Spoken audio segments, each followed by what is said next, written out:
हाँ नमस्कार दोस्तों, मैं राजेश यादव। युद्ध दो देशों में 3 साल से चल रहा है। वह देश कौन सा है? अगर आप जानते हैं तो कमेंट में बताइए। रूस और यूक्रेन दो ऐसे देश हैं जो 2022 फरवरी 2022 से ही दोनों के बीच युद्ध चल रहा है और इसमें कोई देश पीछे हटने को तैयार नहीं है। वो अपने आप को टॉप पे ले जाना चाहते हैं। टॉप पे का मतलब है कि कोई हार नहीं मानना चाहता है और एक दूसरे को झुकाने पे लगे हुए हैं।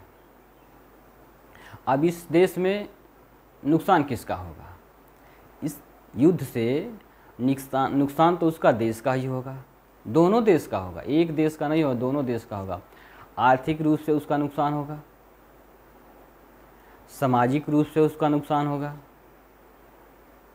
और जो वहाँ की जनता है, वहाँ की जनता में गरीबी आएगी, बेरोजगारी आएगी, भूखमरी आएगी।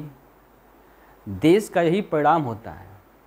कोई भी देश हो, युद्ध का यही परिणाम होता है कि उस देश की जो आर्थिक स्थिति है कमज़ोर होती है। क्योंकि युद्ध में क्या किया, युद्ध को तो अगर रोक नहीं रहा है तो उसमें खर्चा आएगा। तो जब खर्चा आएगा, अगर मान जाओगे जेट विमान है,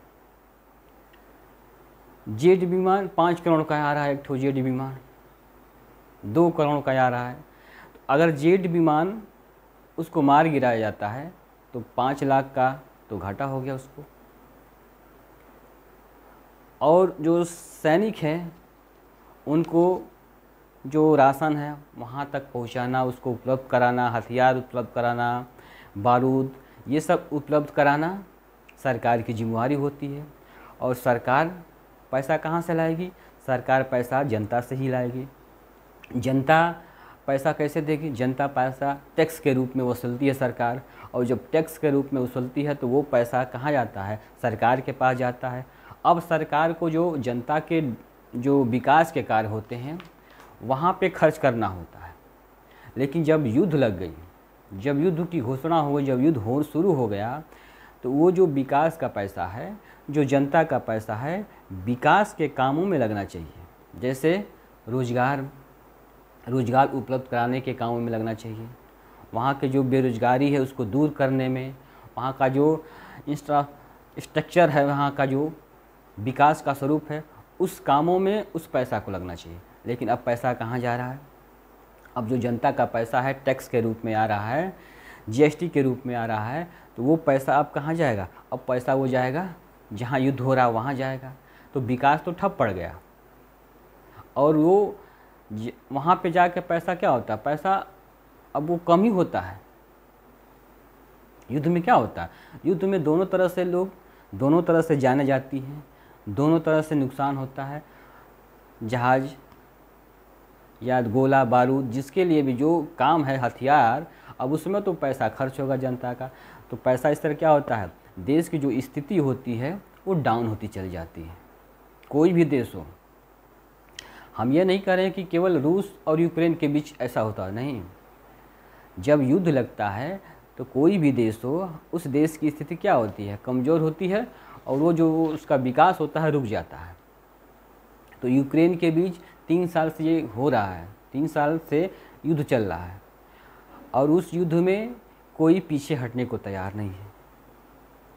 अभी फ़िलहाल में जो यूक्रेन है, ड्रोन हमला किया था, रूस के ऊपर ड्रोन हमला किया, और वो भी बहुत दर्दनाक ड्रोन हमला किया था। इस हमले के बाद रूस की जो व्यवस्था है, जो उसकी सुरक्षा प्रणाली है, वो चरमरा गई है।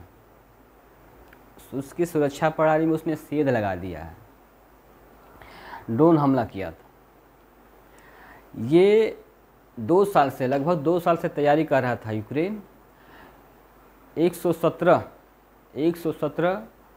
ड्रोन क्या किया था उसने, ट्रक में भर के, जो टेलर होते हैं उसमें भर के, जो रूस का बॉर्डर है, बॉर्डर को क्रॉस करा के रूस में प्रवेश करा दिया। ये देखिए, युद्ध हो रहा है, लेकिन जो यूक्रेन है 4 ट्रकों में 117 ड्रोन भर के और वो रूस में प्रवेश कर गया। और वहाँ पे जाके उसने क्या किया, रिमोट के द्वारा, यहाँ सा जो कंट्रोल है, एआई का भी प्रयोग हुआ था उसमें, तो यहाँ से कंट्रोल, अपने देश से कंट्रोल कर रहा है यूक्रेन। और जो एक साथ जितने भी 117 जो ड्रोन थे उसको ट्रक के माध्यम से पहुँचा दिया। कहाँ जो वायु सुरक्षा प्रणाली होती है वो तो बॉर्डर पर लगा है ना निगरानी करने के लिए। वायु सुरक्षा प्रणाली क्या है? वायु सुरक्षा प्रणाली है कि जो भी देश अपने देश में दूसरे देश से अगर कोई भी विमान आता है, कोई भी मिसाइल आती है, कोई भी ड्रोन आता है हमला करने के लिए, तो उसका पता लगा के और उसको हवा में ही मार कर उसको गिरा जाता है। ये वायु सुरक्षा एक प्रणाली होती है। इससे पता लगा के कि कोई दुश्मन हमारे इलाके में पहुंच गया, हमारे क्षेत्र में पहुंच रहा है, तो उसको क्या करते हैं कि उससे पता लगा के, रेडार के माध्यम से उसको पता लगा के क्या करते हैं, उसको मार के वहीं पे गिरा दिया जाता है। लेकिन ये देखो, यूक्रेन दिमाग लगाया, वो वहाँ से अपने देश से कोई जेट विमान नहीं भेज रहा है, ड्रोन नहीं भेज रहा है, वो क्या कर रहा है कि ट्रकों में भर के, 4 ट्रकों में भर के उसने बॉर्डर पार कराया पहले, और जब बॉर्डर पार हो गया तो वो ले जाके एक साथ सभी ड्रोनों को एक साथ करके और रूस पे बमबारी की, रूस पे मिसाइल लगा, ठीक ना। तो इस तरह उसने दिमाग लगा के रूस को, जो सुरक्षा प्रणाली है उसका एयरबेस है, कई एयरबेस को उसने तबाह कर दिया, क्योंकि उसको रूस को मौका नहीं मिला ना। एक साथ अगर 117 ड्रोन हमला करेगा और वो भी उस देश में जाके, अगर अपने देश से करता तो उसको मार के गिरा देते, लेकिन वो अपने उसमें जाके उसमें अटैक किया। अब जो अटैक किया है, कौन कौन से जो उसके बेस हैं, कौन कौन से हैं, जैसे एक है आपका एयरबेस, पहला एयरबेस इसका है बेलाया एयरबेस। जो ड्रोन हमला हुआ है बेलाया एयरबेस, जो यूक्रेन से 4000 किलोमीटर दूर है, जो यूक्रेन से 4000 किलोमीटर दूर है, उस पे उसने अटैक किया। ये साइबेरिया में है। ओलेया एयरबेस, ओलेया एयरबेस है, उस पे उसने अटैक किया। ये यूक्रेन से 250 किलोमीटर दूर है। इसने कई विमान में आग लगाने का दावा किया है कि हमने इसके माध्यम से कई विमान में आग लगाई। 41 विमान क्षतिग्रस्त हुए, उसने दावा 41 विमानों का क्षतिग्रस्त होने का दावा किया। किसने? यूक्रेन ने 41 यूक्रेन के माध्यम ड्रोन के माध्यम से जब हमला किया है तो 41 विमानों को उसने क्षतिग्रस्त कर दिया। ये जेट विमान है, छोटे मोटे विमान नहीं हैं, ये जेट विमान को उसने। तीसरा है डायलिलोवो एयरबेस, ये मॉस्को के पास है। ये कौन सा बेस है? ये मॉस्को के पास है। और चौथा इवानोल जो एयरबेस है, इनाओलो प्रांत में स्थित है ये बेस, उस पे अटैक किया। और एक पांचवा है अमूर प्रांत का एयरबेस, अमूर प्रांत का एयरबेस, ये जो पूर्वी साइबेरिया में है, इस पे अटैक किया था। अब अटैक किया इस पे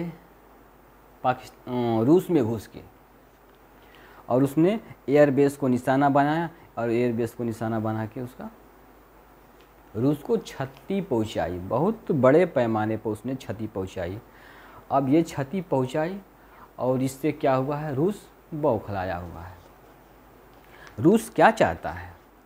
रूस के बीच में ये ट्रंप आ गए।